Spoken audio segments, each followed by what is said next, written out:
Yo, what's going on, guys? It is Tom and welcome back to a brand new video, and this is episode number 11, I believe, of Schumacher Returns. We're here for the British Grand Prix at the old Silverstone that most older F1 fans will know and love, with the current corners I'm going through, which is the Abbey and Bridge complex. So some really good corners in F1, and I do miss this old layout, but we are here for qualifying as per usual, and once again I've cut out the practice segment, as the majority of you guys did suggest to leave the practice segment and just go straight into quality as it gets right into the thick of it. So here we are, we're in qualifying for the British Grand Prix, and we're going to go up for our one and only qualifying lap here as per usual as we come through the final corner here, and we're going to go up for our lap here as we go into the first corner, Copse corner now, down one gear for the first corner, making sure you hit the apex there and don't run it out too wide on the exit of turn 1 as we now approach Maggots and Beckett's here, the best corners on the track. Trying to be fully committed through here, carrying as much speed as possible, trying to keep the high gear and carry the momentum through Chapel now, and then get on the power as we go onto the massive hanger straight now, and it's literally a straight burst on the throttle all the way down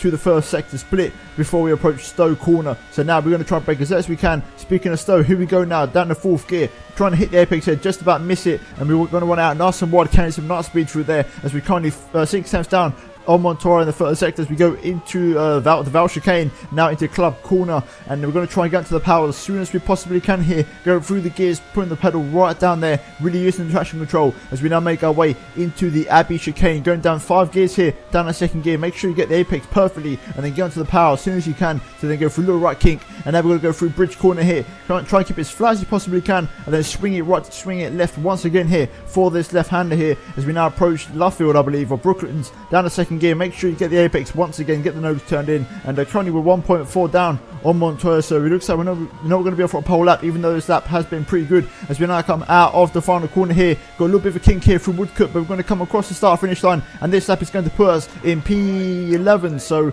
not a great lap there. 1.6, pretty much 1.7 off of Montoya's time there, so a disappointing qualifying session has to be said, but I am running a little bit more fuel, so I have overfueled my Ferrari to go a bit longer in the race and try and use the higher engine mode to try and push on and try and get a good result. Meanwhile, looking at the top end of the qualifying, as you can see, and McLaren 1-2 with Montoya, the championship leader, in first place, with Webber in third, Ralf Schumacher in fourth, and then Jarno Trulli in fifth, with my teammate Rubens Barrichello in sixth, and then both of the Renaults locking out the top 8, with both of the BARs locking out the top 10, and then Michael Schumacher just behind in 11th place there. So we're going to move into the race, and fingers crossed we can get a good result, because this is what we're going to need here to try and get ourselves right up there in the championship, and Michael's been in a pretty good run as of late, so a good race would be crucial for him. So here we go, we're going to get up to the 5 red lights, or the 4 red lights, and we are underway for the British Grand Prix, getting a decent start off the line, and has to be said. It's a great start from Michael Schumacher now, going through the gears, making our way into Copse corner here. He's going to try and go up the inside of Fernando Alonso. There's been a little bit of a slowdown there from some of the cars, and it's going to allow Michael to get alongside and go almost 3 wide with his teammate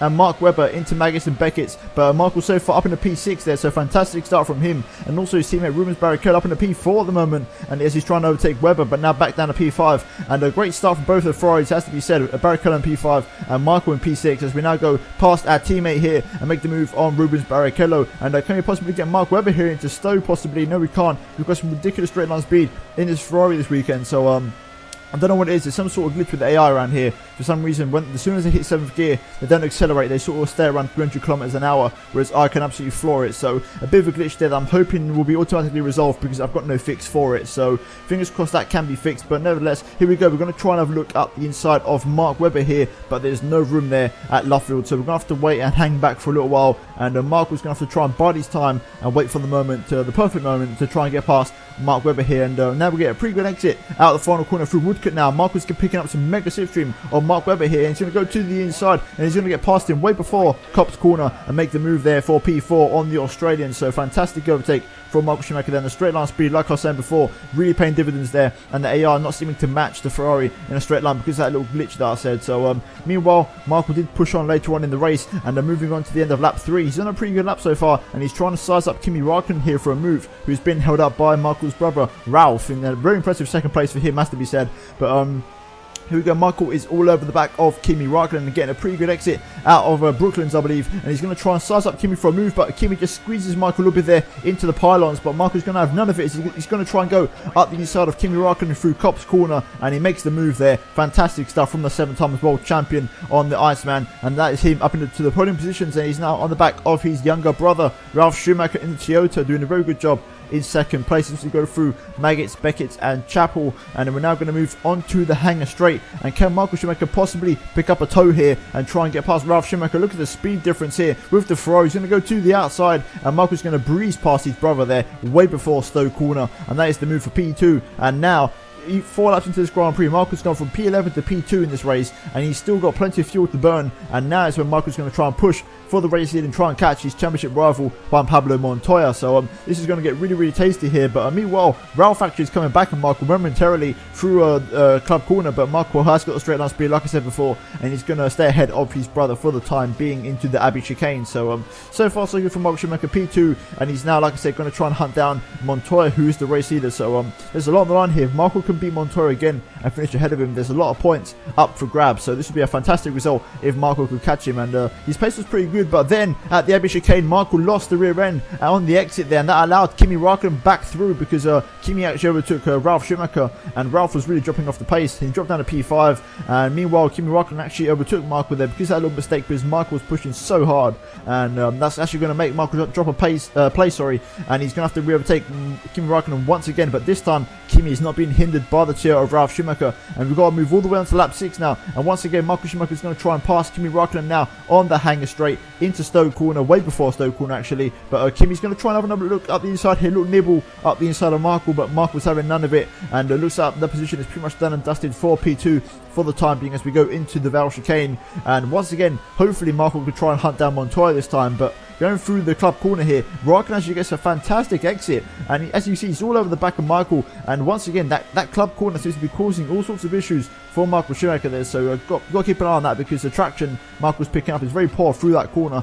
And moving later on to lap 11, you can see finally Schumi has caught up to Montoya here, but through club corner, once again, what I said before, the traction, Michael just can't seem to match the AI for traction through there. However, the straight line speed he does get down this straight is massive, and he's going to go up the inside of Montoya into the Abbey chicane here. Montoya's going to try and fight back, go around the outside there, but Michael is having absolutely none of it, and Michael's going to hold on to the lead, and so far he's in a great place, and there's about 7 laps to go in this race. So if Schumi can hold on to this would be absolutely fantastic for himself and the championship. But moving later on to lap 12, and Montoya of course would always fight back, and that is indeed the case as we go through the club corner once again. And look at this, Montoya with the traction through the corner just flies past Michael Schumacher here, and it's going to be a drag race into the Abbey chicane once again. Michael's going to try and now break Montoya, which he does, but he runs in very deep there, locking up the left front a little bit, and that's going to allow Montoya to try and have a sniff around the outside again, but still no room through there, and Michael is going to hold on to the lead for the time being once again. So far so good, and Michael is defending from Montoya quite nicely, because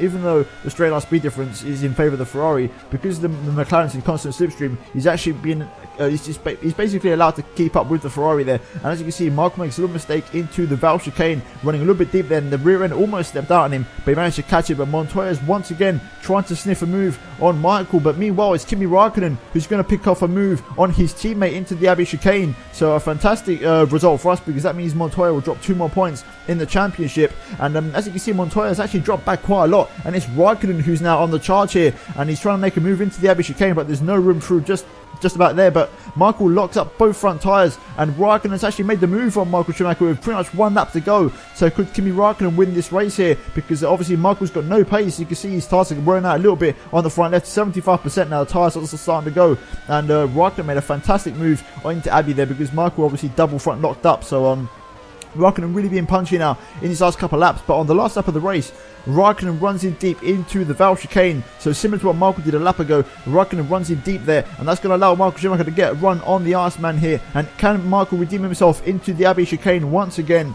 This time he does. He makes the move on Kimi, and that is him into the lead of the race. And there's only a few corners left to go, so if Schumacher can hold on, this will be another win in the bag for the 7 times world champion. Coming out the final corner now, going through Woodcote just about, and it looks like Michael is going to win the British Grand Prix in ecstatic fashion. And what a race win that is for Michael Schumacher. a great 10 points for the championship, and the McLarens, they're really pushing him to the limit, but a great race starting from P11, and the extra fuel load really helped him because he could push the engine and really fight through the field there. And looking at the final race results, Michael took the win there from both of the McLarens who were on the podium with him. Then Mark Webber and a fantastic P4 for him, with Ralph Schumacher in P5, Rubens Barrichello in the points again there in the other Ferrari, then Jarno Trulli in 7th, and Giancarlo Fisichella rounding off the points, and a single point for Renault this race. So a very disappointing race for them, and they will not be happy with that result, with Alonso down in P11 there also. So a very disappointing result for them. But now looking at the drivers' championship, and Montoya has actually reduced his lead because we've actually managed to cut back on him. So Marco has actually gained some points and has put himself into P2 and is now only 20 points behind Montoya. So Marco was slowly catching the Colombian driver, and he's overtaken Nick Heidfeld there. And also looking further down the order, Kimi Räikkönen is really starting to get himself up the sharp end of the table. And looking briefly at the second half of the table, you can see Webber and Barrichello adding more points to their tally. And finally the constructors here, as you can see, McLaren are well and truly far ahead, but look at the battle for second place now. Ferrari and Williams really closing the gap on Renault, and there's 4 points in it, so very, very tasty stuff there, and that battle is getting very, very tasty. Hopefully you guys have enjoyed this episode and you are enjoying this series, and if you have, then please do smash a like on the video. That'd be greatly, greatly appreciated, and if we could hit 80 likes, that'd be absolutely fantastic. And also, if you're new around here, please be sure to subscribe to my channel, as I've got plenty of good content coming very soon, and F1 2016 is just around the corner. But nevertheless guys, hopefully you have enjoyed the video. I've been Thomas MSD, and I'll see you in my next one very soon. Goodbye.